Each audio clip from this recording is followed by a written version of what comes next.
श्री वेंकटेश्वर वज्रकवच स्तोत्रम्। मार्कण्डेय उवाच।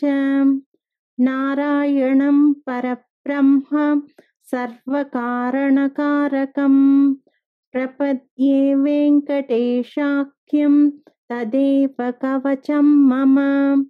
सहस्रशीर्षा पुरुषो वेंकटेशः शिरोवतु प्राणेशः प्राणनिलयः प्राणान् रक्षतु मे हरिः।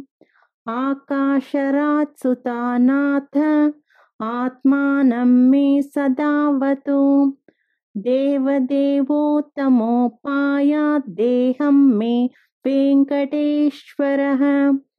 सर्वत्र सर्वकालेषु मङ्गाम्बाजानिरीश्वरः पालयेन्मां सदा कर्म साफल्यं नः प्रयच्छतु। य एतद्वज्रकवचम् अभेद्यं वेङ्कटेशितुः सायं प्रातः पठेन्नित्यं मृत्युं तरति निर्भयः। इति श्री वेंकटेश्वर वज्रकवच स्तोत्रं सम्पूर्णम्।